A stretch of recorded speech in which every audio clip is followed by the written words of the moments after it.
how to encounter problems, ya. Bagaimana sih mengatasi masalah dalam hidup? Nah, itu ya. Itu, dan saya sampaikan di situ, teman-teman, adalah memang cuma satu caranya. Ya, sepintar apapun, mungkin ada orang yang sekarang tuh berjaya ada di puncak kejayaan, saudara. Ada, pasti ada, ya. Ya, semua kita punya masa-masa seperti itu, ya. Ada yang lama, ada yang masanya pendek gitu, ya, ada periodenya pendek. Tapi sehebat-hebatnya pesta itu berakhir, saudara. Ya. Kalau bukan tubuh yang merosot, ya, maka keadaan yang kemudian membuat berputar, gitu, ya.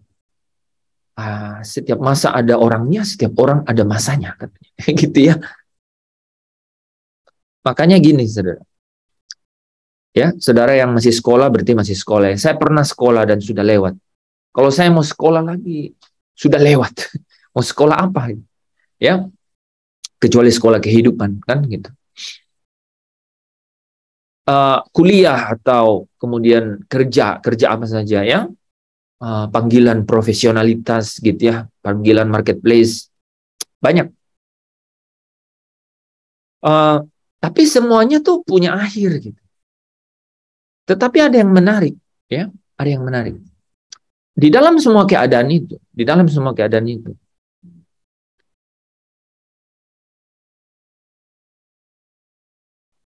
momentum bertemu Tuhan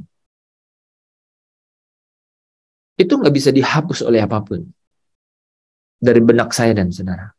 Ya, momentum menyadari akan kehadiran Allah di dalam apapun yang saudara lakukan, kerjakan, sedang, ya, atau sudah, ya, selesai kerjakan, itu luar biasa. Menyadari kehadirannya, apalagi kalau saudara menyadari kekuatan kekuasaannya, kekuatan kekuasaan kerajaannya di tengah-tengah semua yang saudara kerjakan. Contoh saja, ya, kepada, ya, Pak Tadus punya berapa anak?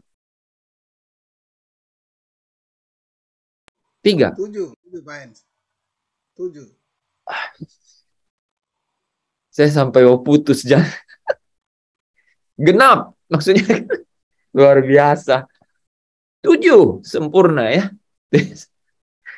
Saya tidak. Saya pikir, jadi kalau saya sampai kehabisan kata-kata mau mulai 7.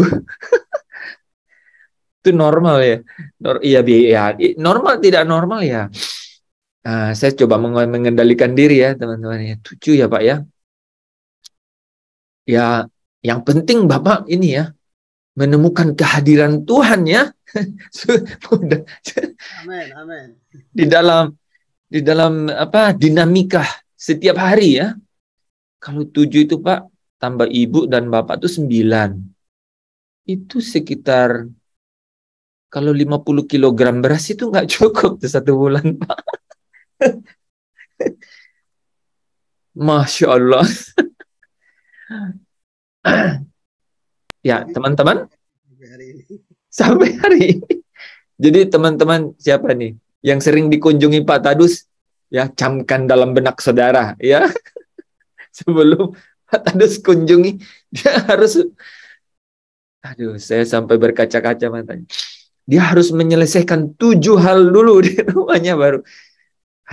Itu latihannya gimana itu, ya. Oke, ya. Tapi teman-teman, jadi kita punya apa, ya? Kita punya dinamika kehidupan masing-masing, pasti, ya. Tapi kan mungkin siapalah, ya. Mungkin Yanti bilang begini nih. Ya, Bapak kan tidak tahu saya itu punya tugas yang setumpuk begitu, kan. Dia pikir begitu juga, kan. Jadi itu katanya, ya, mungkin lebih berat gitu, ya, sebagai mahasiswa lebih berat gitu, ya, mungkin, ya. Ya, tapi ya, Jadi kita memiliki namanya challenge ya, challenge, memiliki apa itu? Tantangan masing-masing, gitu ya. Nah, tetapi saudara yang paling penting adalah kita bisa menyadari kehadiran Tuhan itu, ya. Kita bisa menyadari kehadiran Tuhan yang pertama, saudara, apa? Dia menghibur, pasti menghibur dulu, ya, karena dia tahu apa dunia ini penuh dengan apa dengan cobaan, dengan masalah, ya. Dia hadir memberi saudara penghiburan, ya. Kemudian yang kedua, dia hadir memberi saudara apa? Pemeliharaan, ya, penyertaan, ya. Penyertaanmu sempurna, rancanganmu penuh damai, aman dan sejahtera, walau di tengah badai. Kalau saya juga lagi banyak tekanan tuh nyanyi lagu itu aja. Ingin ku selalu bersama, rasakan keindahan, arti kehadiranmu Tuhan. Makanya hari Rabu itu besok ya, Pak Stefanus tuh nggak pernah berubah judulnya dia. AKT, ya, arti kehadiran Tuhan yang ke-90 besok. Luar biasa. Ya, luar biasa. Emang beliau sudah biasa di luar. Jadi kalau wah itu apa ya? Itu living sacrifice itu Pak Stefanus, ya. Korban yang berjalan. Ya, beliau menghidupi korban itu, ya. Hidup sebagai korban itu. Ya, saudara. Jadi apapun yang saudara, ini kayak Grace kan kemarin katanya dia sampai di lab gitu ya, nggak tahu mungkin tugasnya nggak beres sampai beres. Apa kemarin lampu mati atau apa ya? Iya Pak, kejebak hujan di lab sampai jam 9 malam. Oh, kejebak lagi ya, kejebak. Jadi ya seperti itu ya, challenge.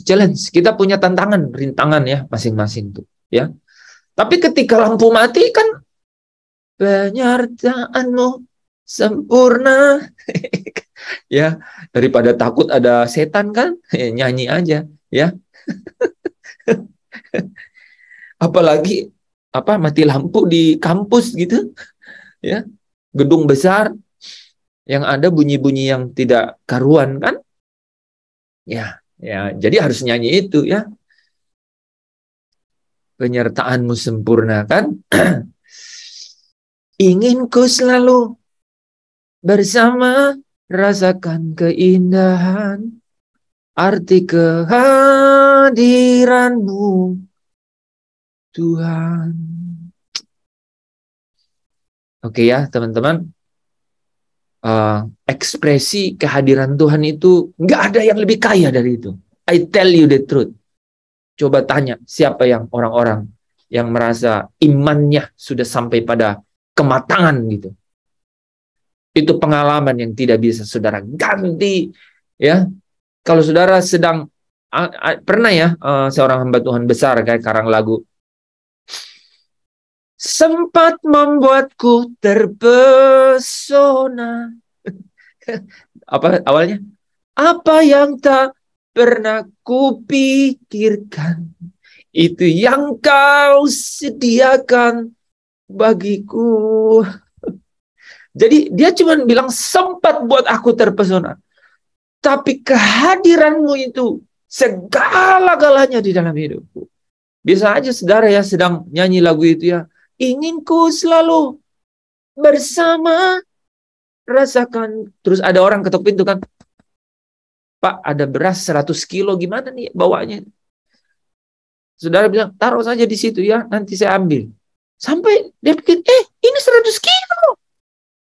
Kamu ekspresi. Bukan masalah itu. Saya sedang senang-senangnya dengan my lovely God. Dengan Tuhanku. Begitu. Ya, mahasiswa mungkin pernah dapat C, Ada pernah dapat D? Tidak usah cerita di sini ya. Mungkin pernah dapat C. Udah. Bilang, penyertaanmu sempurna. Coba untuk temukan di mana Tuhan, ya, di setiap momen hidupmu. Ya. Mungkin teman-teman yang sering masak, ya, iris bawang, ya, terus tiba-tiba tangannya, kesabet sama ini ya, pisang. Langsung, biasanya momen itu malah ini ya, malah cepet gitu ya. Aduh, ya Allah gitu ya, ya Tuhan gitu ya. Ya biasanya lebih ini ya, lebih mungkin untuk kemudian membuat kita jadi eling gitu ya, kata orang Jawa, eling ya, refleksi diri gitu ya. Nah, sering-sering begitu ya. Waktu akan berganti waktu gitu. Tapi jangan pernah ada waktu yang terlewat tanpa engkau dan saya menemukan betapa dahsyatnya Tuhanmu di dalam setiap momen itu. Betapa dia tidak pernah memalingkan matanya dari apa yang engkau sedang lewati, alami. Engkau menangis, dia ada di sana. Kasihnya itu tidak pernah berhenti. Wah, itulah kasih yang setia katanya. Dari jauh, ya, aku memberikan kasihku yang setia. Aku tidak akan pernah sekali-kali membiarkan engkau. Aku tidak akan pernah sekali-kali meninggalkan engkau. Amin, saudara. Amin. Ya, itulah realitas roh yang hidup dalam kita. Jiwa kita ini memiliki dualisme, bahkan multiisme, gitu ya. Banyak keadaan yang terpecah dalam pikiran kita gitu. Aduh, gimana dengan ini ya? Gimana dengan ini? Gitu ya. Tapi roh saudara itu semakin dibangkitkan, semakin dihidupkan, dia akan memiliki sesuatu yang berbeda. Paling tidak, dia akan bilang begini. Ya, rumah saya memang nggak di sini. Memang saya bukan berasal dari sini. Memang saya harus pulang. Itu sebenarnya nggak putus asa itu. Enggak, itu mungkin orang bilang, lu putus asa. Enggak. Itu adalah kebenaran yang kuat, saudara. Ya, ketika kau bilang ada di ujung keadaannya, maka ini Alkitabiah banget. Yohanes 14 ayat 1 itu ya, dan 2 kan. Itu kan secara khusus itu mengatakan bahwa if you are in trouble, ya, ketika engkau ada dalam masalah, do not let your heart be in trouble. Kalau engkau dalam masalah, ya, keadaan yang bermasalah, jangan biarkan hatimu ada dalam masalah. Itu. Percayalah kepada Allah. Dia bilang, percayalah kepada Bapa yang tak kelihatan. Percaya jugalah kepadaku yang waktu itu kelihatan oleh murid-murid, kan? Dia bilang, in my father house, di rumah Bapakku banyak tempat tinggal. Jadi dia mau bilang apa coba, saudara? Kalau kau gelisah, ingat ini ya. Kau emang harus pulang. Itu. Ya, Pak Tadus pernah nggak kayak exercise begitu? Ya, ya, selalu. Selalu ya. Ya betul itu. Itu di puncak keadaan yang menekan, saudara. Just say that. Ya, remember the word of God. Ingatlah kebenaran itu. Yesus yang bilang, kalau kau dalam masalah, ya, jangan biarkan hatimu jangan pernah ya terkunci oleh masalah.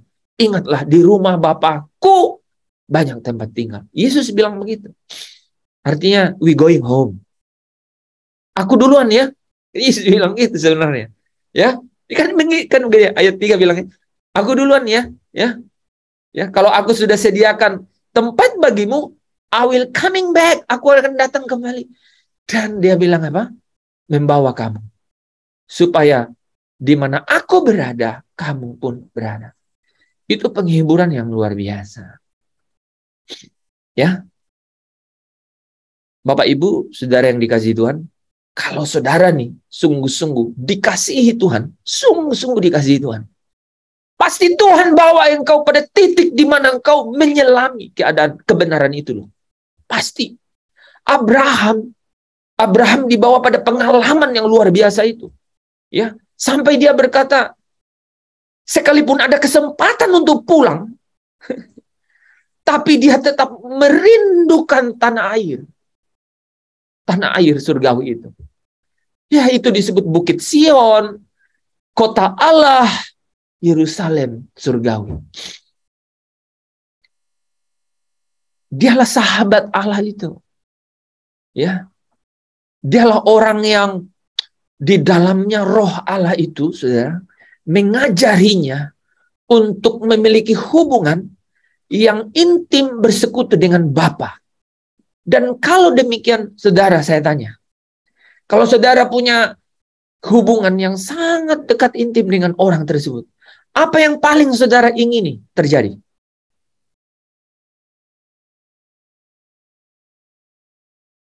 Orang itu meninggal? Nggak dijawab sih.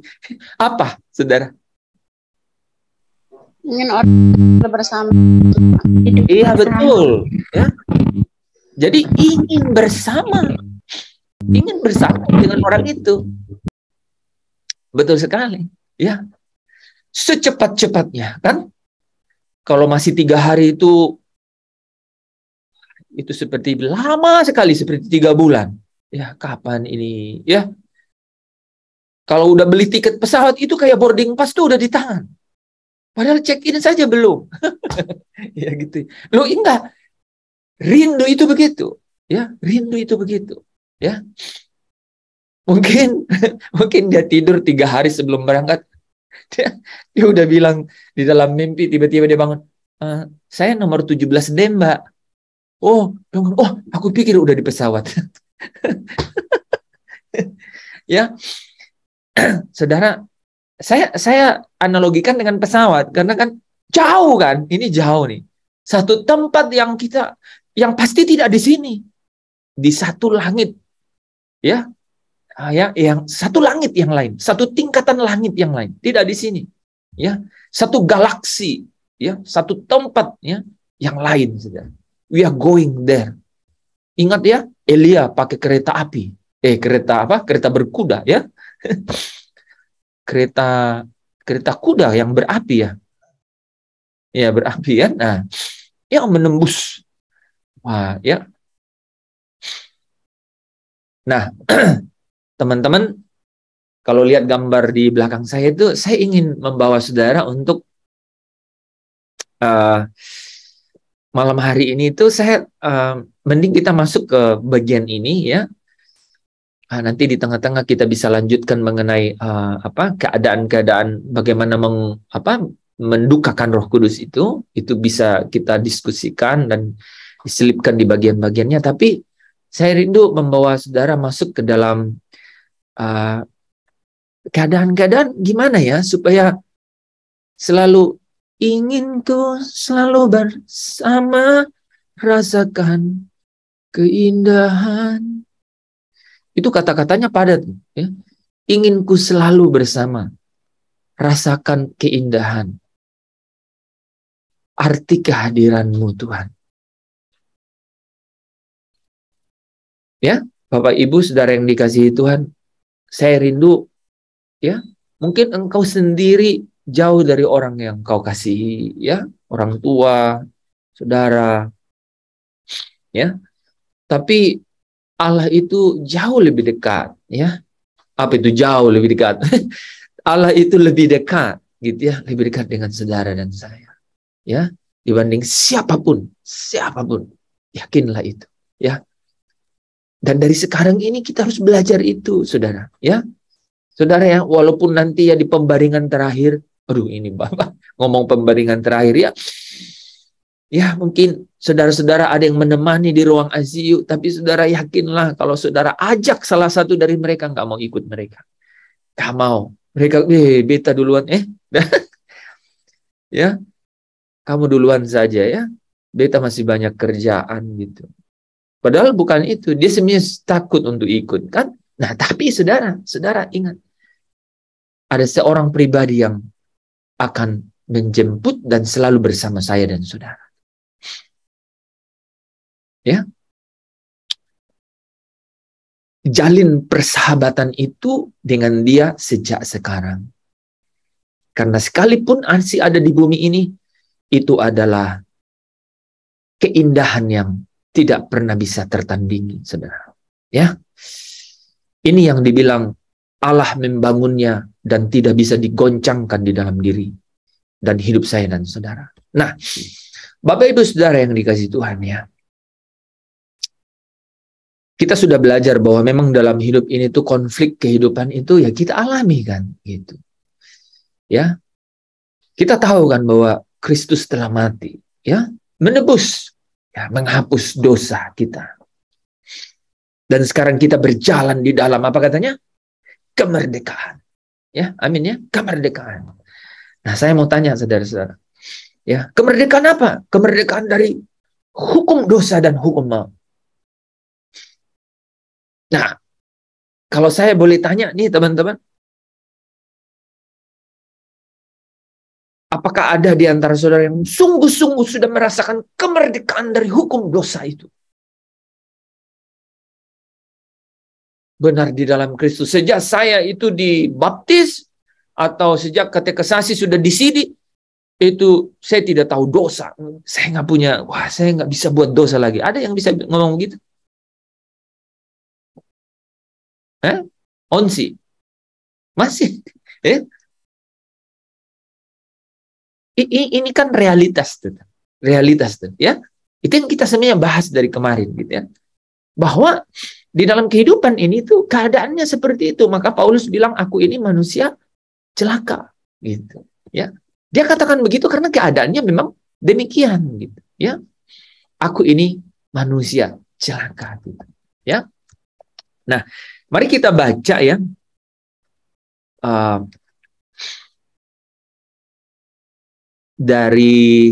Dari kitab Roma pasal 7 ya. Yang ini ya. Kita mulai dengan ayat 24 dan 25 nih kan. Ya, kita disimpulkan kan, Paulus bilang aku ini manusia celaka. Siapa yang akan menyelamatkan aku dari tubuh maut ini? Ya. Tapi ada kalimat yang menghibur kan. Syukur kepada Allah melalui Tuhan kita Yesus Kristus. Nah, akhirnya kemudian dilanjutkan dengan Roma pasal 8 ayat 1 dan 2. Syukur kepada Allah melalui Tuhan kita Yesus Kristus. Melalui Tuhan kita Kristus Yesus. Coba ada yang bisa bantu saya baca bagian ini? Karena itu, sekarang tidak ada lagi penghukuman bagi orang yang ada dalam Yesus Kristus. Sebab hukum roh kehidupan dalam Yesus Kristus telah memerdekakan kamu dari hukum dosa dan maut. Oke, sebelum lanjut ya, ini teman-teman, ini adalah versi AYT itu apa ya? Alkitab yang terbuka, ya. Alkitab yang terbuka, ya, versi AYT ya, Alkitab yang terbuka. Kan jadi syukur kepada Allah melalui Tuhan kita Kristus Yesus karena itu, kan gitu ya. Karena itu sekarang tidak ada lagi penghukuman bagi orang yang ada di dalam Yesus Kristus. Sebab hukum roh kehidupan. Nah, ini yang kita mau pelajari ya. Hukum roh kehidupan dalam Yesus Kristus telah memerdekakan kamu dari hukum dosa dan maut. Berdasarkan ayat ini. Ya, berdasarkan ayat ini. Apa kita benar-benar merdeka dari dosa?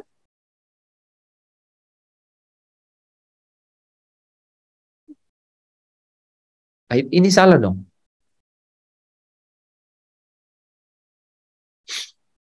Kita merdeka dari dosa, tapi kodrat dosa kita masih ada. Oke, ya. Jadi sekalipun kita merdeka dari apa yang disebut di sini? Hukum dosa kan? Ada hukum dosa. Tapi yang membuat kita terus berjuang itu adalah karena ada kodrat dosa atau tabiat dosa, ya, ada natur dosa. Nah, teman-teman, saya ingin melanjutkan satu ayat sebelum kita masuk, ya. Akan tetapi jika Kristus ada di dalam kamu, sama ini ya, sama dengan ini ya, ada di dalam Yesus Kristus, ya. Sekarang jika Kristus ada di dalam kamu, ya, orang yang ada di dalam Yesus Kristus itu tidak ada penghukuman. Sekarang, akan tetapi jika Kristus ada dalam kamu, kita lewatin bagian ini, roh hidup oleh karena kebenaran. Nah, jadi ada kata-kata ini penting sekali nih, ya. Roh hidup oleh karena kebenaran, ya.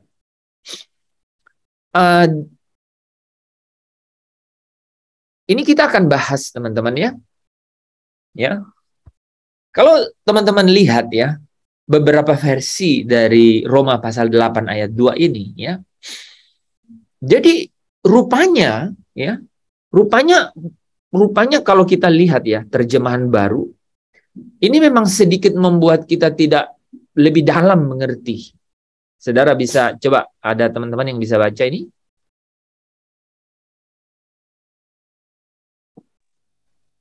Roh yang memberi hidup telah memerdekakan kamu dalam Kristus dari hukum dosa dan hukum maut. Ya, seolah-olah begitu, ya. Roh Kudus pasti, ya, yang memberi kamu hidup telah memerdekakan kamu dalam Kristus dari hukum dosa dan hukum maut. Sudah selesai. Tapi kita rasakan nggak selesai, kan? Nggak selesai itu, gitu. Ya, kata orang tomat, ya, tobat kumat, gitu, ya, atau yoyo, ya, naik turun, yin yang, gitu, ya. Nah, tapi saudara yang dikasihi Tuhan, kalau kita lebih dalam, ya, untuk bisa dapat mengerti, di sini kan ada hukum dosa dan hukum maut. Hukum dosa berkata apa? Bahwa setiap orang, setiap manusia, ya, itu menerima dan dosa menjalar ke semua manusia, kan begitu. Itu hukum dosa. Jadi siapapun yang lahir menjadi keturunan Adam, ya, itu dosa itu menjalar. Itu hukum dosa. Ya. Lu berdosa, punya daging, lu berdosa. Karena dosa itu menjalar dalam daging. Itu hukum dosa. Gitu, ya. Nah, hukum maut, upah dosa maut, gitu. Upah dosa maut. Sengat dosa itu ada di adalah maut, gitu, ya. Itu hukum maut. Nah, jadi harusnya teman-teman, ya, harus ada hukum yang lain, kan, untuk apa? Untuk kemudian melawan itu, ya. Yaitu apa? Hukum roh kehidupan dalam terjemahan Alkitab yang terbuka, ya, atau dalam bahasa Indonesia sehari-hari juga. Jadi sebenarnya tidak terlalu harus bahasa Inggris sih, ya. Tadi kan orang sering bilang di King James Version atau di NIV. Tapi rupanya dalam terjemahan bahasa Indonesia sehari-hari juga pakai hukum roh Allah. Atau dalam Alkitab yang terbuka, hukum roh kehidupan. Jadi, saudara, hukum roh kehidupan atau hukum roh Allah atau hukum roh yang memberikan hidup inilah yang sebenarnya dapat membuat saudara dan saya merdeka dari hukum dosa dan hukum maut. Ya, hukum. Nah, hukum ini berarti apa? Bukan Roh Kudus loh. Ya. Ini kan kita sering berpikir begitu. Ini Roh Kudus yang membereskan semuanya, gitu kan? Padahal bukan Roh Kudus, tetapi hukum roh Allah atau Roh Kudus. Itu yang kita mau belajar, ya. Jadi ada sesuatu yang berbeda, ada sesuatu yang lebih dalam, bukan berbeda, saudara, ya. Ya, kalau berbeda itu artinya berlawanan. Kalau ini lebih dalam dari itu sesungguhnya pemahamannya. Karena kita sadari kan bahwa ada konflik hidup, ya. Ada konflik nih di dalam kehidupan, kan. Aku ini manusia celaka. Paulus di dalam kemapanan rohani, dia berkata demikian, gitu. Yang jahat itu ada padaku, yang jahat itu yang kuperbuat, kan? Di dalam perintah itu, dosa memiliki kesempatan untuk membangkitkan rupa-rupa keinginan, bahkan menipu aku, dan ia bahkan dengan perintah itu membunuh aku, katanya, membinasakan. Tetapi syukur kepada Allah di dalam Kristus Yesus. Karena siapa yang ada di dalam Kristus, tidak ada lagi penghukuman, tidak ada lagi penolakan, tidak ada murka lagi di atasnya. Itu memang namanya merdeka. Itulah yang namanya merdeka. Tapi saudara, pernahkah saudara mendapatkan kebenaran atau firman atau ayat yang berkata bahwa orang-orang merdeka inilah yang masuk ke dalam kerajaan surga? Ada? Pernah lihat bahwa orang-orang merdeka ini yang akan masuk dalam kerajaan? Orang yang menang. Saudara ya, Bapak Ibu udah tahu bocorannya ya, karena di belakang saya ini ada kemerdekaan dan ada kemenangan nih ya. Nah, ya, barang siapa menang. Ini memberi satu rahasia ya.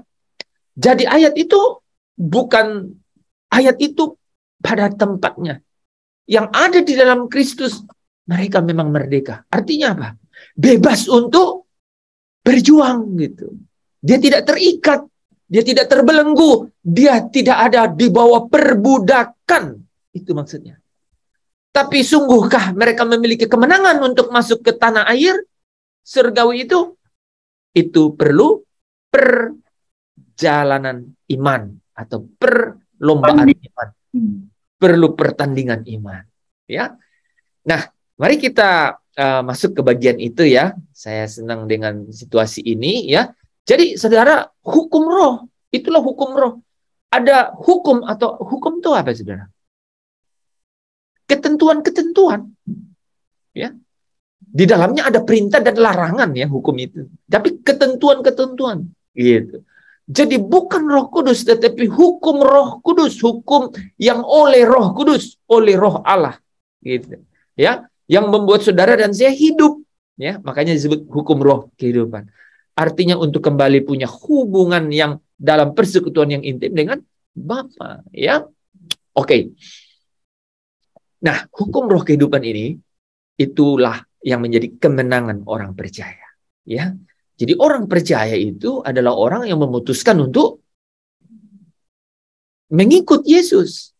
Ya, yaitu mereka yang percaya kan, mereka yang punya potensi untuk memiliki kemenangan. Nah, saudara dan saya ketika percaya, apa saudara?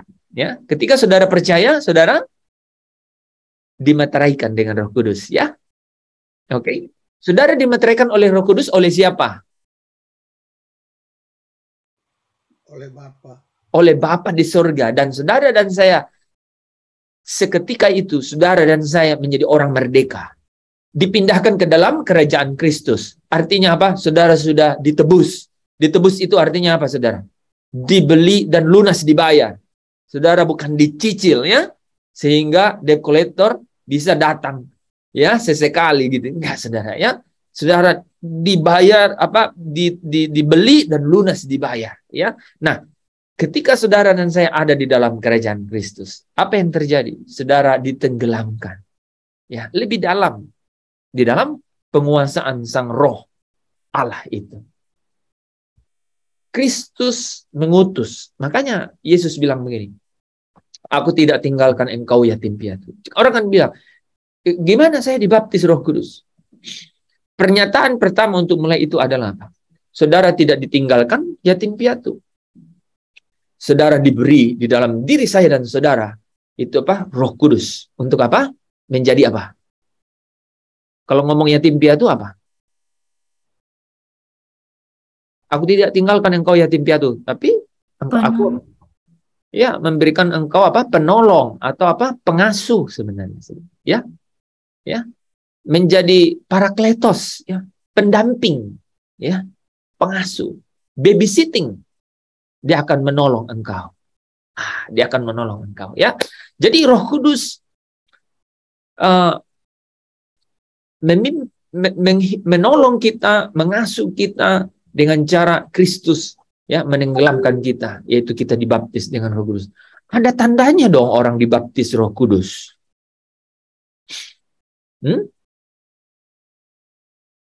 Ada tandanya dong orang yang dibaptis Roh Kudus. Apa ya?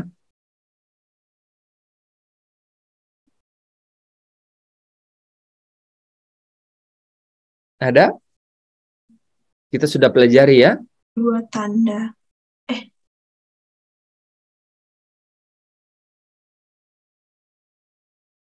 Orang yang dibaptis Roh Kudus, dalam penguasaan Roh Kudus, dia itu haus akan kebenaran.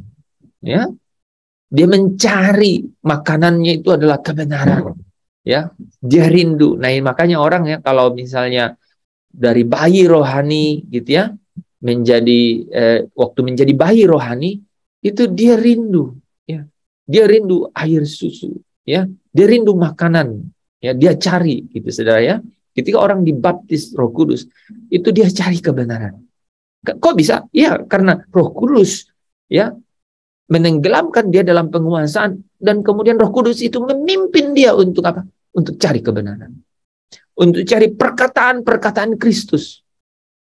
Walaupun dia belum mengerti sepenuhnya, tapi dia selalu rindu untuk cari. Artinya apa? Dia sedang dikuasai oleh Roh Kudus. Mungkin nggak orang dibaptis lagi Roh Kudus? Mungkin banget. Ya. Makanya sebenarnya saya sengaja bahas materi sepotong kemarin itu ya. Karena apa? Orang bisa menolak Roh Kudus. Ya, kemarin kita bahas nih. Dia bisa menolak. Kok bisa, Pak? Seperti apa? Apa contohnya kemarin? Hah? Contohnya kemarin apa? Orang yang menolak itu gimana? Keras hati. Keras hati, ya, keras hati, keras kepala. Ya, bahasanya yang paling pas itu tegar tengkuk. Ya, tengkuknya nggak mau dikasih kuk. Itu saudara hafal tuh, itu penting sekali itu. Ya, karena itu sangat related atau berhubungan dengan Matius 11 ayat 29. Jadi orang yang menolak ya penguasaan oleh Roh Kudus itu yang memimpin dia ke dalam perkataan-perkataan Kristus itu, yaitu Kristus yang rendah hati, ya, yang rendah hati, ya, yang sabar untuk mengajarinya dia itu menolak. Caranya apa? Dia itu tidak mau kasih tengkuknya untuk dikasih kuk. Dia tidak mau kasih tengkuknya untuk dikasih apa? Pedoman, ya, kuk, ya, pedoman, ya, gandar gitu ya. Untuk apa? Untuk memandu, ya, ya, untuk memandu dia, gitu. Untuk memandu dia supaya apa? Supaya rasanya enak dan ringan, gitu. Nah, itu loh, saudara ya. Jadi dia bisa. Nah, artinya dibaptis juga dia bisa saja dibaptis lagi. Dibaptis lagi, gitu ya, saudara. Nah, orang yang sudah di dalam penguasaan Roh Kudus, dibaptis Roh Kudus, sudah rindu dan selalu haus, ya. Nah, akan kebenaran, saudara. Maka yang dia akan diproyeksikan tuh untuk penuh Roh Kudus. Ya, jadi proyeksinya itu sebenarnya menjadi penuh dengan Roh Kudus, sehingga roh manusia itu menjadi mulia. Ya, ini kemuliaan yang hilang itu, ya. Sehingga apa? Dia mendapat bagian dalam kekudusan Allah. Jadi diproyeksikan. Jadi roh saya ini dan saudara itu diproyeksikan untuk apa? Penuh dengan Roh Kudus. Ya, supaya roh manusianya itu menjadi roh yang mulia, yang dapat bagian dalam kekudusan Allah. Inilah yang disebut kemuliaan Allah kembali dimiliki oleh manusia itu di dalam rohnya, saudara. Dalam rohnya, ya. Nah, perjalanan ini dimulai, ya, atau dapat dicapai, saudara, dengan ini hukum roh kehidupan, ya. Dengan hukum roh kehidupan, ya. Nah, jadi manusia, ya, atau orang percaya, saudara, ya, yang sudah dibaptis dengan Roh Kudus itu mengalami kemerdekaan, ya. Tetapi kemerdekaan ini, saudara, itu adalah satu exousia, ya. Itu adalah satu privilege, satu kuasa untuk dapat kemudian apa? Dihidupkan rohnya. Rohnya dihidupkan, artinya rohnya mengalami hubungan kembali dengan Bapa yang adalah roh, yang adalah roh. Sembahlah aku di dalam roh dan kebenaran. Wah, ini nih. Sembahlah aku di dalam yang ya roh dan kebenaran, ya. Jadi orang yang menyembah Bapa itu adalah menyembah di dalam roh dan kebenaran. Nah, orang ini adalah orang yang apa? Kembali mengalami yang namanya hukum roh kehidupan, dinamika hukum roh kehidupan, yaitu ketentuan-ketentuan. Ya. Ya, ini terlepas dari wah, ini kok seperti hukum Taurat ya. Tetapi ini adalah dinamika Roh Kudus memimpin atau mengasuhnya. Nah, bagaimana dia mengasuhnya? Wah, saudara, pertama apa? Roh manusia itu digiring oleh Roh Kudus. Ya, digiring, saudara. Agu, ya, dalam Roma 8:14, Galatia 5 ayat 18, ya. Agu digiring, dilit, ya, dituntun, ya, tutwuri handayan, ya. Tutwuri ya. Jadi dituntun, ya. Dipaksa sebenarnya, saudara, ya. Karena dari mana? Dari keadaan yang memang terpisah dengan Allah. Keadaannya terpisah. Tidak ada hubungan. Sekarang kembali masuk, ya. Merdeka, tidak ada dalam perbudakan, tapi dia harus dibangun kembali hubungan itu. Nah, roh manusia ini digiring oleh Roh Kudus. Melalui apa, saudara? Melalui perkataan-perkataan Kristus, ya.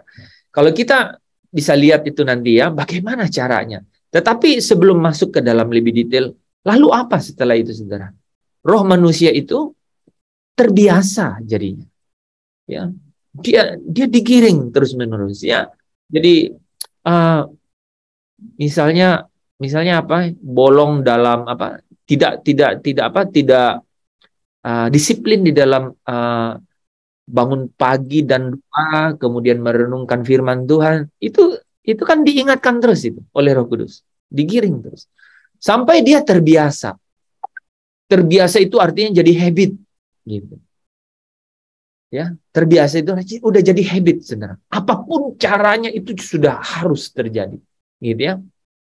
Ya, roh manusia terbiasa, ya, oleh Roh Kudus, ya, oleh pimpinan Roh Kudus, ya. Peripateo artinya hidup, ya, hidup oleh Roh, ya, terbiasa berperilaku seperti Roh Kudus, sudah terbiasa berperilaku. Kemudian, saudara, roh manusia itu akhirnya apa? Seirama dengan Roh Kudus. Inilah hukum roh kehidupan itu, ya. Dan ini, saudara, ini proses yang disebut dipenuhi Roh Kudus. Nah, sekarang, saudara, ya, lebih dalam kan hari ini, ya. Oh, rupanya dipenuhi Roh Kudus itu adalah satu dinamika di mana hukum roh kehidupan itu apa? Menghidupkan roh kita. Melalui apa? Melalui satu proses roh manusia digiring oleh Roh Kudus, kemudian akhirnya terbiasa berperilaku atau hidup oleh Roh Kudus, dan akhirnya dia bisa seirama dengan Roh Kudus. Itu adalah proses yang terus-menerus, ya. Prosesnya terus-menerus, saudara, ya. Tidak pernah berhenti. Yang akhirnya apa? Menuju kepada kemenangan-kemenangan, gitu. Nah, kemenangan-kemenangan. Ada kemenangan di dalam setiap proses. Setiap proses itu ada kemenangan, saudara, ya. Kemenangan-kemenangan yang lahir dari setiap proses ini, gitu. Dan, saudara, proses ini menghasilkan apa? Buah Roh Kudus, ya. Bukan di akhir, tapi selama proses dia menghasilkan buah Roh Kudus. Nah, kalau saudara baca Roma 8 ayat 6, ya. Kita skip dulu, ya. Roma 8 ayat 6, ya. Roma 8 ayat 6.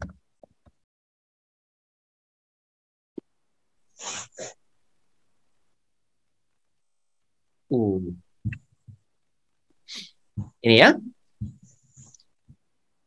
Karena keinginan daging adalah maut, tetapi apa? Keinginan roh adalah hidup dan damai sejahtera. Coba saudara lihat, keinginan roh adalah hidup dan damai sejahtera. Jadi menarik kan? Ada kata khusus, ya, yang kita bisa pelajari di situ bahwa oh, keinginan roh itu hidup dan damai sejahtera. Ya, jadi di dalam proses itu, ya, kita bisa melihat ada buah Roh Kudus yang dihasilkan. Pertama, hidup. Jadi buah Roh yang paling pertama itu adalah hidup. Apa itu hidup?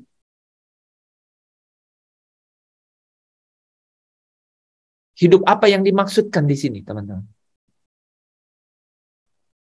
Roh yang menghidupkan. Iya, hidup yang dimaksudkan di sini apa? Memiliki hubungan. Ya, itu ya, saudara ya, ingat selalu ya, ketika kita bicara mengenai hidup, di dalam Dia ada hidup. Yohanes 1 ayat 4. Hidup itu maksudnya apa? Kembali terhubung dalam persekutuan intim dengan Bapa. Itu kata-katanya nggak bisa berubah tuh. Ya, memiliki hubungan persekutuan intim dengan Bapa yang adalah Roh. Karena itulah yang hilang di Eden saat Adam melanggar perintah Allah.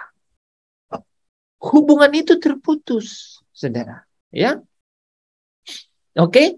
Jadi Kristus, ya, kembali untuk kemudian apa? Menjadi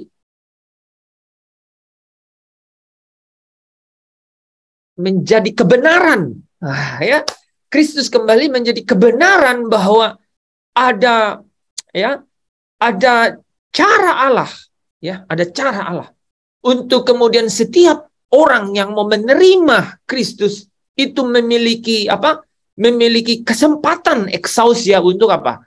Untuk kemudian kembali memiliki hubungan itu. Karena apa? Karena di dalam Kristus ada hidup, dan hidup itu adalah terang manusia. Ya, hidup itu dapat kembali membentuk hubungan, yaitu persekutuan intim dengan Allah yang adalah Roh adanya. Ya, jadi ketika kita mau datang kepada Bapa, maka kita datang di dalam Roh. Saudara lihat, dan kebenaran di situ aletheia, saudara, ya, atau satu pribadi kebenaran. Artinya kita hanya bisa datang menyembah Allah itu di dalam Roh melalui satu hubungan, ya, dan di dalam Kristus saja caranya, gitu, ya. Jadi buah Roh, ya, buah Roh Kudus, ya, yang pertama dari hukum Roh kehidupan ini itu adalah hidup terhubung kembali, saudara, ya. Sampai Roma 8 juga berkata bahwa dan Roh itu bersaksi. Roh itu bersaksi bersama dengan roh kita, ya, bahwa kita adalah anak Allah, ya, bahwa kita adalah anak Allah, ya, yang memanggil Dia ya Abah, ya Bapa. Artinya kembali memiliki hubungan, gitu, ya, kembali memiliki hubungan. Oke, nah, yang kedua, saudara, ya, yang kedua adalah, jadi ini adalah tanda, saudara, ya, kalau saudara mau lihat bahwa apakah saudara sedang ada di dalam proses atau dinamika mengalami hukum roh kehidupan, hukum roh Allah, atau hukum roh yang menghidupkan. Di sini saudara bisa mengujinya. Atau pertanyaannya, apakah saudara ada di dalam keadaan sedang dipenuhi Roh Kudus? Sama. Apakah saudara dalam keadaan sedang mencapai kemenangan-kemenangan dari setiap kemerdekaan yang saudara sudah miliki dalam hidup saudara? Caranya, apakah saudara sedang terhubung, sedang membangun hubungan dengan Bapa? Yang kedua apa, saudara? Damai sejahtera, ya, kata Roma 8 ayat 6 tadi. Nah, saudara, damai sejahtera lawannya apa, saudara? Damai. Lawannya apa? Kacau. Kacau. Ini hubungannya dengan di dalam. Nah, damai di hati. Terus apa yang? Bimbang, gelisah. Gelisah, ya, oke? Ketemu, ya? Ketemu kata-katanya. Jadi lawannya bimbang sejahtera itu atau damai sejahtera itu dalam hati kita itu gelisah. Nah, ya, saudara bisa merenungkan sejarah itu, ya. Kenapa Yesus di Yohanes 14 ayat 1 katakan jangan gelisah hatimu. Ya, percayalah kepada Allah, percaya jugalah kepada aku. Karena inilah ya sesungguhnya agenda ketika dia datang menebus saya dan saudara, kan? Yaitu supaya apa? Saudara, supaya saya dan saudara itu di dalammu itu, di dalam hatimu itu, in your heart, ya, di dalam rohmu itu yang ada adalah damai sejahtera. Ya, makanya ya, sering kita dengar ya, menurut kamu gimana nih? Benar nggak ya keputusan saya? Biasanya dia bilang apa? Yang jelas kamu ada damai nggak? Gitu. Ya, sekarang ada kan dasarnya ya. Gitu. Oh iya betul ya. Roma 8 ayat 6. Gitu. Ya. Roma 8 ayat 6. Katakan bahwa keinginan roh itu damai sejahtera. Bagus ya. Keinginan roh itu damai sejahtera. Tapi keinginan daging katanya apa? Ya kebinasaan, maut gitu. Ya, mati gitu. Putus hubungan. Ya, jadi kalau saudara ngomong sama seseorang terus bilang, pokoknya kita putus. Pokoknya kita udah nggak ada hubungan. Oh, itu berarti keinginan daging itu, ya. Ya kalau memang harus putus juga putus, maksudnya kalau putus cinta ya kan ada caranya gitu ya. Tapi intinya apa? Harusnya ini ya, harusnya itu adalah ya merubah status hubungan kan. Kita teman saja misalnya gitu ya. Nanti lihat situasinya. Kan begitu kan? Nggak harus kemudian jadi bermusuhan. Kan nggak kan? Kan nggak bisa, nggak boleh kan? Kan harus ada damai sejahtera kan? Oke? Nah, itu yang harus dibangun bahwa keinginan roh itu adalah hidup dan damai sejahtera. Ya. Lawannya gelisah. Nah, saudara kalau gelisah ingatlah ya bahwa engkau tidak sedang dalam kepenuhan Roh Kudus. Kalau engkau gelisah, engkau sedang tidak dihidupkan ya kembali rohmu. Sedang tidak mengalami kemenangan-kemenangan, sedang tidak mengalami kemenangan-kemenangan. Kalau engkau sedang gelisah gitu ya. Oke. Nah, terus kita lanjut ya. Nah, bagian yang lain adalah buah-buah roh ya di Galatia 5 kan ayat 22. Kasih. Nah, ya. Kasih saudara menjadi indikator dari apa? Dari dinamika hukum roh kehidupan itu, ya. Kasih. Kasih itu tanpa syarat kan? Kasih yang dimaksud di situ tuh, ya. Saudara lihat ya keadaan COVID yang kita lewati kemarin-kemarin ya.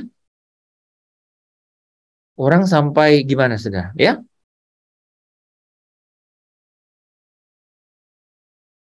Ya di gereja meninggal karena ketakutan, hanya karena takut nggak kena COVID, karena takut saja sama COVID ada yang meninggal. Ada ketakutan betul tuh. Ya, di mana ada ketakutan itu kasih Allah itu tidak sempurna tuh. Jadi di situ. Terus apa yang terjadi di gereja Pak Tadus? Salam-salaman nggak? Tidak boleh. Tidak boleh tuh. Ngeri kan? Menarik tuh. Kok bisa? Katanya buah roh kasih. Kasih bersyarat dong. Kasih takut sama keadaan begitu. Ya. Sampai saya dapat cerita aja gitu. Ini ada pasangan suami istri itu di rumah, saudara. Ya. Padahal kan sumpah nikah ya Pak ya. Apa itu?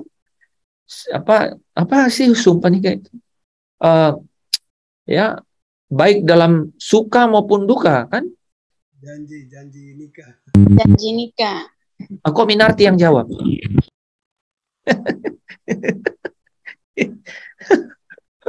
Oh, artinya sudah dekat Pak Tadus mungkin itu. Ini rambu-rambu ya. Jadi baik dalam suka dan duka kan? Gitu. Ya. Tapi mungkin saya dengar ceritanya, dia bilang, wah, ini kalau begini keadaannya, istrinya bilang, saya kalau begitu mau check in di hotel dulu ya. Saya tidak bisa bersama kamu di sini. Nanti saya tertular. Wah, saudara kebayang kan? Wah, kan? Nah, apakah dia sedang kepenuhan roh? Apakah dia sedang meraih kemenangan-kemenangan di atas kemerdekaan yang telah diberikan oleh Kristus? Sama sekali tidak. Itu tandanya tuh, saudara. Itu tandanya. Kasih mengalami degradasi itu. Ya, ketakutan merampas kesempurnaan dari kasih itu. Ya.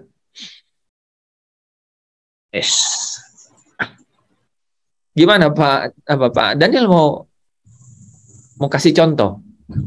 Kalau saya, istri saya berani semua satu keluarga saya COVID, dia nggak mau. Kamu tinggal di bawah aja. Anak saya di atas, dia kena sih, saya rasa kena semua. Dia nggak mau di PCR. Tahu saya ngapain? Dibilang punya Tuhan, dibilang begitu. Oke. Saya ketakutan, saya periksa terus ini. Oke. Tapi nggak maksudnya kamu di atas aja ya, karena kamu lagi COVID, aku di bawah gitu. Oh, dia nggak sebut apa-apa, saya mau naik ke atas, dia diem aja sih, nggak apa-apa anak saya. Nggak apa-apa, iya, itu kasih kan. Gitu. Artinya kasih itu harusnya tidak bersyarat. Keluarga semua. Saya naik ke atas nggak apa-apa. Apa ya? Iya, jangan sampai kan begitu kan. Nah, jangan sampai kita di hotel bukan diusir, jadi jauh sama keluarga, jadi jangan. Iya, itu kasih yang sesungguhnya kan gitu. Nah, ya, jadi buah rohnya itu kasih, ya. Jangan sampai kalau panu, kalau nggak apa-apa, atau ketombe nggak apa-apa lah. Tapi kalau COVID jangan gitu. Jadi hanya karena ya sakit yang tertentu kemudian wah udah ya pisah gitu kan. Nah, saudara, atau apa saudara? Ya. Ngasih uang ke pemulung gimana saudara? Ya? Ini bukan uangnya. Mas, ini uangnya Mas. Gitu. Ya. Jadi ini Mas uangnya gitu ya. Misalnya gitu ya.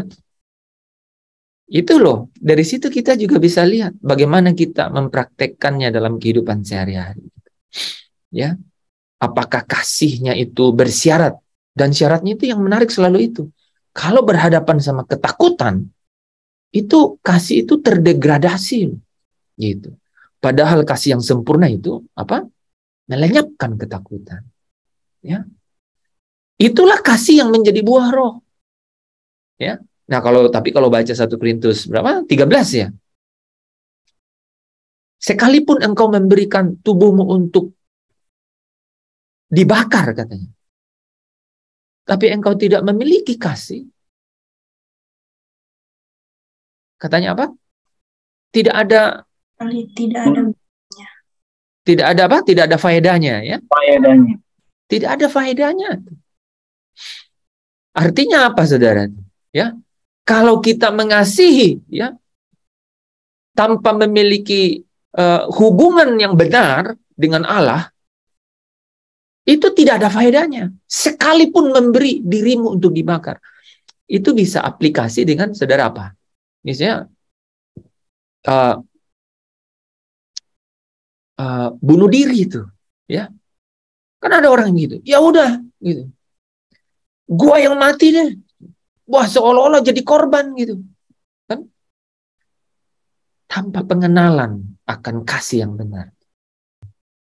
Emosi jiwa yang sesaat yang kemudian mendorong seolah-olah kasih, tapi ya tanpa kasih sekalipun engkau memberikan dirimu untuk dibakar, tidak ada faedahnya, ya. Karena kasih yang sesungguhnya adalah seolah-olah memberi itu kasih. No. Nah, itu saudara ya. Memberi itu belum tentu kasih. Ya. Makanya saya hari ini tuh saya balas ke Minarti gini kan, saya bilang gini. Ini kasih ini bukan karena memberi, tapi apa? Karena persekutuan di dalam Kristus. Nah, itu. Di antara kita di sini nih. Ya. Ya, 1 Korintus bilang sekalipun kau memberi dirimu untuk dibakar, tapi kalau tanpa kasih tidak ada faedahnya. Artinya apa? Kalau bukan karena persekutuan dengan Kristus, itu tidak ada faedahnya. Nah, maksudnya apa, Pak? Saya memberi karena Kristus telah lebih dahulu memberi kepada saya. Amin. Itu kuncinya, itulah cara kita. Itulah perjanjian yang baru kan. Ya, Yesus yang bilang, Bapa mengasihi aku dan aku pun mengasihi kamu. Dengan demikian, kasihilah seorang yang lain seperti aku telah mengasihi engkau. Ya, oke. Kita lanjut sedikit ya. Ada pertanyaan nggak, teman-teman?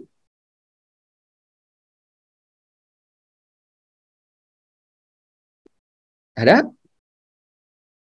Tidak ada, saya lanjut ya. Nah, saudara, inilah ya yang disebut di Roma 8 ayat 10 ya. Roh manusia saudara ya. Huruf kecil rohnya di situ. Itu saya lebih senang kalau itu huruf kecil. Dalam terjemahan baru itu huruf kecil. Ada beberapa terjemahan huruf besar. Tapi saya lebih senang kalau itu menjadi huruf kecil. Dan saya lihat konteksnya begitu. Roh manusia adalah kehidupan. Jadi roh manusia adalah kehidupan oleh karena kebenaran. Ya. Jadi semua proses ini, ya, semua dinamika hukum roh yang menghidupkan ini, itu memang yang menjadi pemrakarsah atau menjadi pusat adalah Roh Kudus. Dialah yang mengasuh, dialah yang menjadi parakletos, dialah yang menjadi pendamping, dialah yang menjadi babysitting, dialah yang menjadi penolong, dialah yang membawa. Dengan cara apa? Membawa kita ke dalam seluruh kebenaran. Ya, ke dalam seluruh kebenaran. Ya. Jadi roh manusia itu adalah apa? Kehidupan oleh karena kebenaran. Dia menjadi hidup karena kebenaran. Ada pertanyaan, Pak. Ya. Bagaimana kita tahu kalau kita dipenuhi Roh Kudus?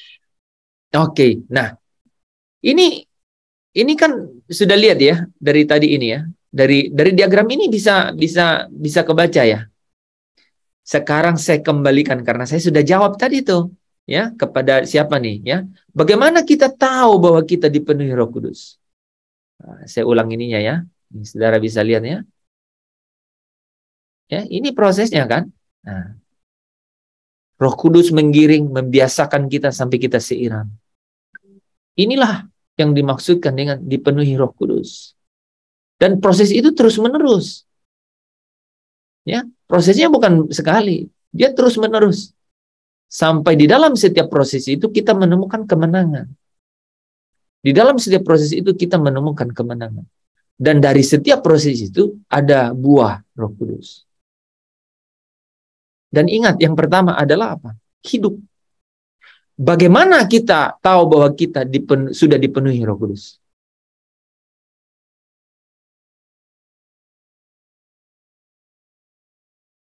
Ayo. Kita haus dan lapar akan kebenaran. Oh, bukan. Dan kita memiliki hubungan dengan Bapa. Oke. Itu. Jadi kalau mengenai kita haus dan lapar akan kebenaran itu karena kita dibaptis. Nah, ketika kita dibaptis dalam artinya apa? Ditenggelamkan dalam penguasaan Roh Kudus. Ini yang pertama tadi ini loh, ya. Ini nih yang pertama tadi, ya. Orang ketika dimeterai, yaitu ketika mereka percaya dia dimeterai Roh Kudus. Ya. Pada saat itu dia cuma senang. Dan saya udah temukan tuh, ya, senang. Terus karena keadaan daging oh rupanya kalau kita dibaptis kita dibagi-bagiin sesuatu ya, gitu ya. Ada tuh keadaan-keadaan begitu, kebetulan ada gitu ya. Akhirnya dia mau dibaptis lagi, kebayangnya akhirnya ke bawah di situ aja. Dia nggak haus akan kebenaran. Jadi orang yang dibaptis air bertobat, dia dimeterai Roh Kudus, tapi kalau dia belum dibaptis Roh Kudus, dia tidak bisa bertumbuh. Kenapa? Karena dia tidak ada perkataan-perkataan Kristus. Dia tidak ada benih-benih firman yang dapat tumbuh dan berbuah. Nggak ada. Gitu ya. Oke. Nah, tapi apa yang dimaksud dipenuhi Roh Kudus? Yaitu ketika kita sudah seirama dengan Roh Kudus. Seirama artinya seirama artinya kita kesukaannya itu ya sudah melakukan kehendak Bapa gitu. Jadi Oke, teman-teman. Oke, teman-teman, berarti ini ya, berarti penjelasan saya tadi saya ulang. Pasti teman-teman masih ingat dong. Nah, buka catatannya. Apa yang dimaksud dipenuhi Roh Kudus? Kita sudah bahas itu.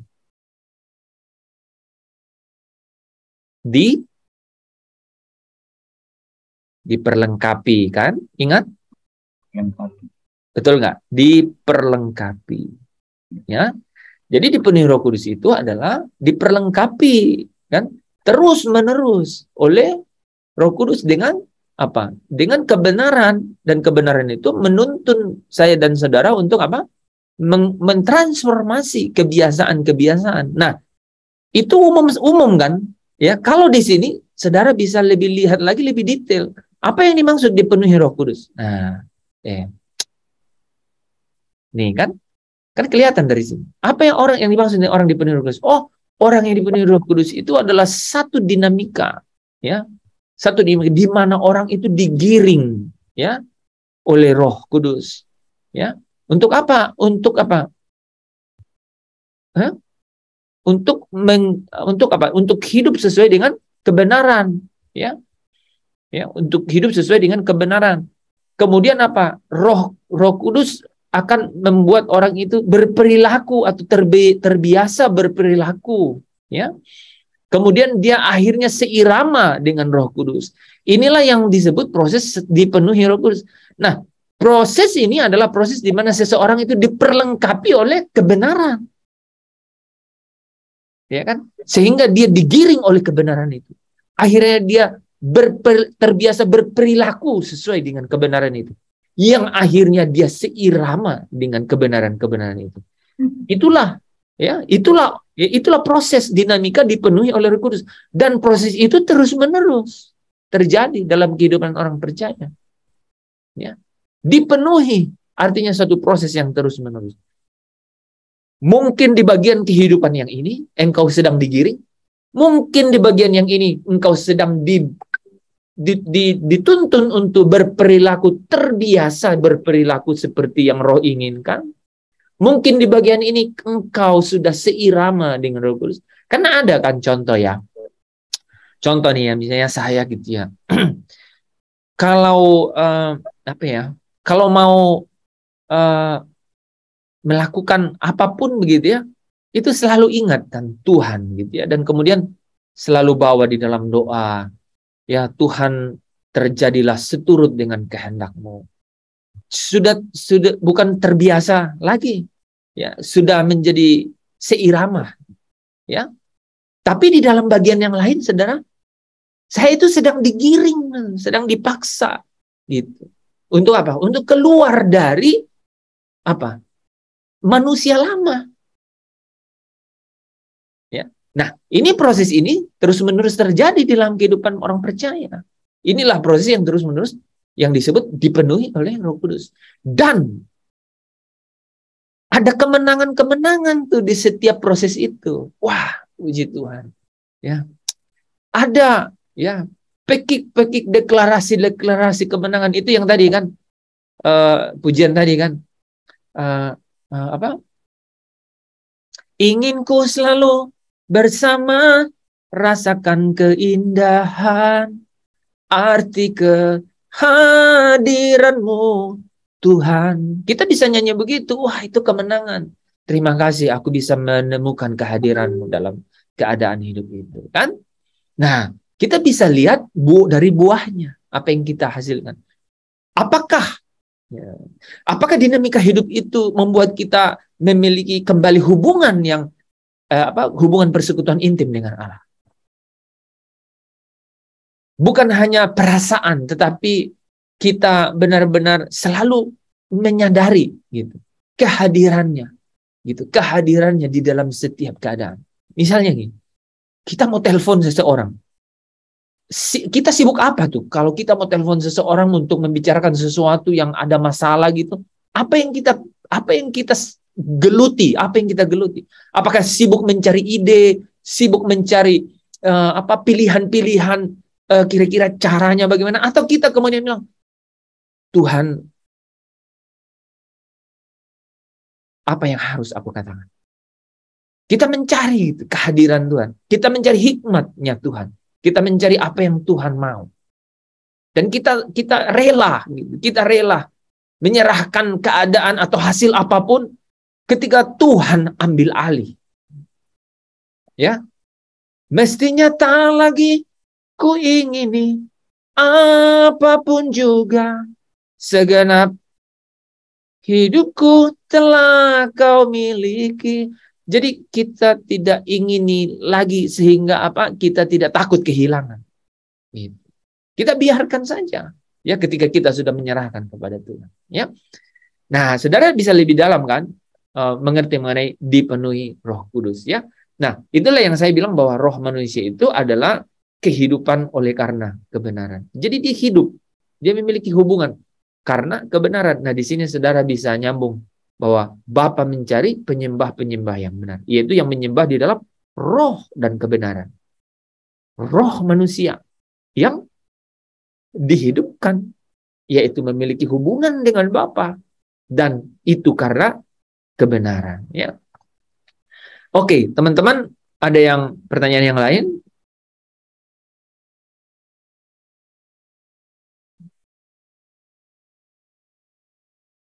Oke, kita habiskan materi ini ya. Nah, hukum roh kehidupan, roh manusia itu digiring, saudara. Roh manusia digiring oleh Roh Kudus. To lead atau dipimpin, digiring. Ya, digiring itu gimana, saudara? Dipaksa sebenarnya, setengah paksa, saudara. Roma 8 yang 14. Hendak menunjukkan bahwa mereka yang digiring oleh Roh Allah adalah anak-anak Allah. Nah, saudara tahu digiring ya? Ya, digiring itu jadi huios ya. Yaitu orang yang mau dididik, tidak tegar tengkuk, tapi berikan tengkuknya kepada kuknya Tuhan supaya apa? Bisa dipandu atau dituntun kepada kebenaran. Ya. Jadi digiring, saudara ya. Dalam Roma 7 ada konflik nyata kan, yaitu hukum yang menggiring manusia. Ada dua, ya. Ada yang menggiring apa? Yang digiring oleh Roh Allah kepada kebenaran Allah untuk layak sebagai anak-anak Allah, bukan saja secara apa? Legalitas, ya, tetapi juga secara fakta, yaitu apa? Ada pertumbuhan dan ada pembaharuan hidup. Tetapi di lain sisi itu ada yang digiring oleh kuasa kegelapan, gitu ya, kepada kepalsuan atau dusta, yaitu yang menggiring manusia ke dalam kebinasaan abadi. Jadi Roh Kudus lah, ya, Roh Kudus ini menggiring, ya, menggiring roh manusia untuk apa? Untuk bisa mau dididik, ya, memberikan tengkuknya, ya, untuk dipasang kuknya Tuhan, ya. Matius 11 ayat 29, ya, pikulah kuk yang kuberikan, sebab aku ini apa? Rendah hati, ya, ya, karena aku ini lemah lembut dan rendah hati. Oke, ya, aku ini lemah lembut dan rendah hati, dan jiwamu akan mendapat ketenangan. Saudara bisa bayangkan, ya, ketika Roh Kudus menggiring saudara untuk dididik, ya, itu membawa saudara kepada ketenangan sebenarnya. Asal jangan keras kepala, jangan tegar tengkuk. Kasih tengkuknya untuk dikasih kuk oleh Tuhan, ya. Oke. Jadi semua orang yang menerimanya, ya, itu adalah orang-orang yang diberi kuasa kan, ya, exousia kan, untuk menjadi anak Allah, ya. Kuasa menjadi anak-anak Allah tidak otomatis membuat keadaan seseorang menjadi anak Allah, ya. Tetapi apa? Dia harus berjuang untuk sampai memiliki moral Tuhan atau berkodrat ilahi, ya. Nah, untuk itu setiap orang harus menjadi murid Tuhan Yesus, ya, menjadi ciptaan baru. Jadi bagaimana roh? Nah, saudara bisa nyambung. Bagaimana Roh Kudus menggiring saudara? Ya, jadi murid. Saudara bisa nyambung nggak di sini? Ya. Kepada pemimpin muda yang kaya itu, ya, Yesus bilang, lepaskan apa yang kau punya, supaya kau punya harta di surga. Karena di mana hartamu berada itu pasti di situ hatimu berada. Kau harus punya hubungan dulu. Punya hubungan. Engkau harus punya kerelaan untuk mau memiliki hubungan itu. Baru, nah ini Roh Kudus menggiring tuh. Saudara tahu, bisa tangkap tuh? Roh Kudus tuh menggiring itu, ya. Lalu Yesus bilang, lalu datang dan ikutlah aku. Artinya lalu datang dan jadilah muridku. Oke? Nah, jadi Roh Kudus menggiring saya dan saudara untuk jadi murid Kristus. Nah, sekarang saudara bisa jelasin di sini. Ini sebenarnya kita dimeterai dulu, dibaptis dulu atau jadi murid ya? Pasti bisa jawab sekarang. Ya? Jadi Roh Kudus menggiring dulu. Kalau Roh Kudus tidak menggiring saya dan saudara, nggak mungkin bisa mau jadi murid. Makanya ya, murid-murid itu bisa apa? Bisa kemudian apa katanya itu? Meninggalkan dia. Gitu ya. Nah, ada murid-murid yang meninggalkan. Itu karena apa? Dia tidak masuk ke loop berikutnya kan? Loop yang kita bahas tadi itu, ini yang mana ya? Yang loop yang tadi itu, yaitu apa? Terbiasa berperilaku seperti Roh Kudus, peripateo. Dia nggak bisa terbiasa. Nggak nyaman. Wah, barang siapa makan tubuhku dan minum darahku, katanya. Makan dagingku dan minum darahku. Nggak terbiasa. Yohanes 6 ayat 66 bilang, sejak saat itu banyak murid yang meninggalkan. Udah jadi murid? Ya, sudah. Udah digiring oleh Roh Kudus untuk jadi apa? Jadi taat. Jadi dididik. Ya. Nah, untuk itu setiap orang harus menjadi murid Tuhan Yesus, menjadi ciptaan yang baru. Orang percaya harus menjadikan semua bangsa murid Tuhan Yesus, bukan menjadi murid manusia ya. Artinya Tuhan Yesus yang menjadi guru ya. Jadi ini yang menarik saudara. Jadi pelayan hamba-hamba Tuhan saya, saudara ya. Para leader itu membawa saudara, membimbing saudara kepada kebenaran ya, oleh tuntunan Roh Kudus. Tapi saya dan saudara sendirilah yang memutuskan benar-benar mau taat menjadi murid. Selanjutnya apa saudara? Setiap murid itu, setiap pribadi harus belajar dari Tuhan Yesus. Bagaimana memiliki pikiran dan perasaan yang terdapat juga di dalam Kristus Yesus, di dalam Tuhan Yesus. Itu mulai pembaharuan. Ya. Jadi di dalam pikiran dan jiwanya mulai ada pembaharuan. Ya. Oke. Inilah proses untuk memiliki status, ini proses untuk memiliki status sebagai anak-anak Allah, di mana seseorang dididik oleh Allah supaya beroleh bagian dalam kekudusannya. Ya, ini yang disebut di Ibrani 12 ya. Karena Tuhan menghajar orang yang dikasihinya. Wah, ya, saudara.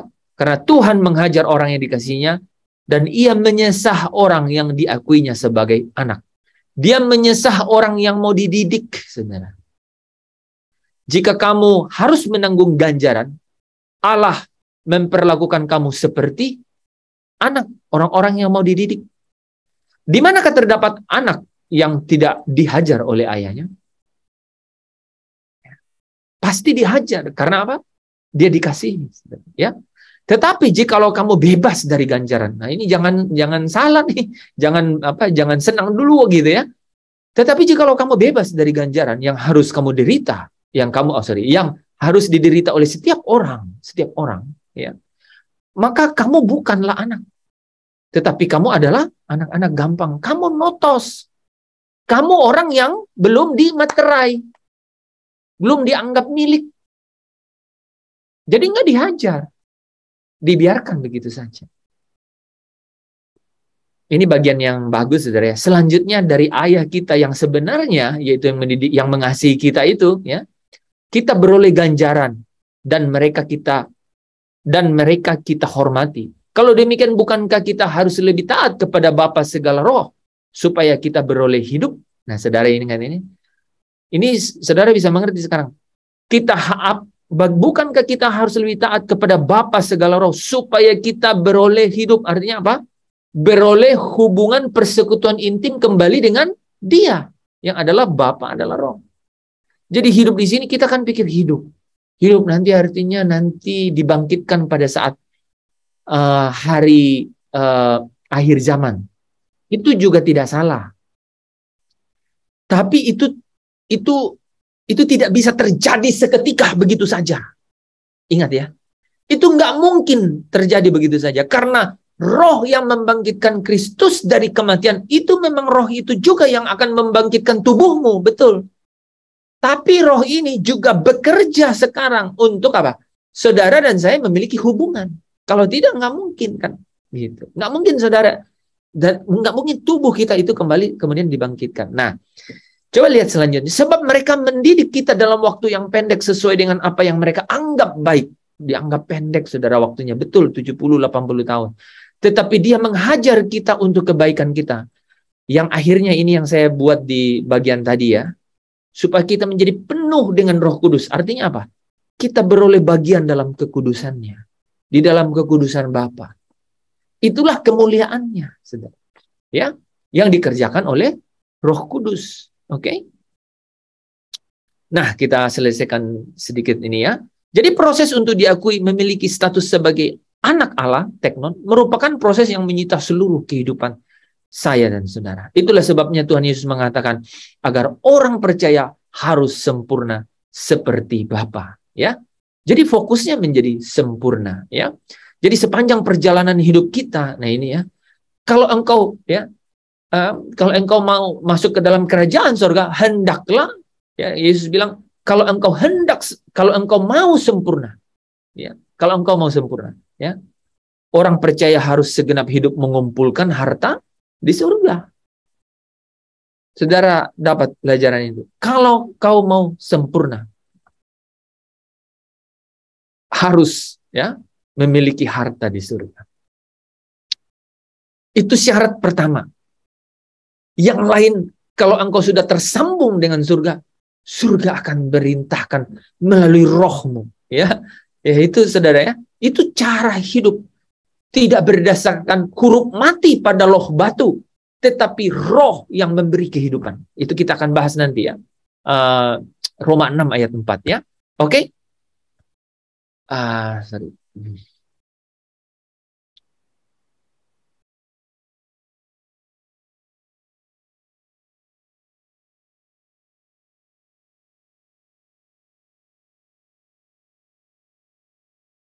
Nah, di Galatia 5 ayat 18 ya, juga pakai kata Roh Kudus itu menggiring. Ya. Akan tetapi jikalau kamu memberi dirimu dipimpin oleh Roh, maka kamu tidak hidup di bawah hukum Taurat. Jadi roh manusia, saudara ya, seorang manusia yang dikuasai oleh rohnya, yang berarti bahwa rohnya menjadi lokomotif kehidupan, yaitu rohnya mengendalikan jiwanya, dan selanjutnya jiwanya mengatur seluruh hidupnya, manusia yang mengalami pembaruan roh. Itulah orang yang digiring, dia terus-menerus mengalami pembaruan roh, dan di dalam keadaan itu dia mengendalikan jiwanya, dia menjadi lokomotif kepadanya. Maka orang dapat berbuat baik atau melakukan kehendak Allah bukan karena tekanan atau hukum, bukan karena syariat, bukan karena keharusan, tetapi karena apa? Karena ada hubungan, karena ada hubungan dengan roh Allah, dengan Bapa yang adalah roh, sehingga apa? Dapat membedakan ya kehendak Allah. Ya, di kehendak Allah itu sudah menyatu di dalam kehendaknya. Ya, sudah menyatu. Ada hubungan, ada persekutuan yang intim dengan roh Allah. Itu yang selalu disebut hidup. Ya, ingat ya, itulah hidup. Ya. Di dalam roh, gitu. Di dalam roh. Jiwa itu mendapat impartasinya itu dari kebenaran. Ya, tapi setelah itu baru Roma 8 itu berkata bahwa Kristus, ya, roh yang membangkitkan Kristus itu akan membangkitkan juga tubuhmu. Ya. Tidak lagi hidup di bawah hukum Taurat bukan berarti membuang hukum, tetapi dapat melakukan kehendak Tuhan dan segala hukumnya. Bukan karena dituntut atau diancam untuk melakukannya, bukan keharusan, tetapi dengan apa? Tuhan, aku rela mengosongkan bejana jiwaku ini dengan kerelaan, sehingga hal melakukan hukum bukan lagi kewajiban, tapi aku butuh Tuhan. Aku butuh Tuhan. Aku butuh Engkau Tuhan, ya. Sebagai akibatnya hidup orang yang tidak hidup di bawah hukum Taurat tersebut, yang ya, hidup orang yang tidak hidup di bawah hukum Taurat tersebut, yaitu yang dikuasai oleh rohnya, ya, maka mereka akan menghasilkan apa? Buah-buah roh. Lagi di tempat ini ya sedang digiring oleh roh, dia akan menghasilkan apa? Buah-buah roh. Kita akan lanjut teman-teman ya di bagian yang berikutnya, yaitu ketika kita sudah mulai terbiasa berperilaku seperti Roh Kudus mau. tadi itu kita digiring, digiring, dipaksa dari manusia kita yang lama, paksa, ya. Ya, kita dipaksa untuk tidak keras kepala, untuk memberikan tidak tegar tengkuk, kita memberikan tengkuk kita untuk dipasangin pedoman gitu ya. Ya, supaya ada petunjuk ya. Ya, memberikan diri kita dengan rela, bukan dengan terpaksa ya. Sampai jadi terbiasa kehendaknya kehendaknya menjadi kehendak kita, saudara ya. Menjadi kehendak kita. Apa yang diingininya menjadi apa yang kita. Mari kita tutup dalam doa ya. Bapa, kami mengucap syukur malam hari ini karena kemurahan-Mu sehingga kami boleh dibukakan mata rohani kami untuk dapat mengerti firman. Kami yakin dan percaya di dalam inilah kami menikmati Tuhan kemenangan Tuhan dari kemerdekaan. Kehidupan yang boleh Engkau berikan di dalam Kristus Yesus. Karena di dalam inilah kami boleh Tuhan terus berjuang untuk dapat memilih dengan kebebasan yang Tuhan berikan, yaitu bebas untuk memilih Tuhan di dalam kehidupan kami, supaya kami meraih kemenangan dalam hidup ini. Terima kasih Bapa. Di dalam Kristus Yesus Tuhan, kami mengucap syukur dan berdoa. Haleluya, haleluya. Saudara yang diberkati, boleh bersama dengan saya katakan, amin. Terima kasih. Amin.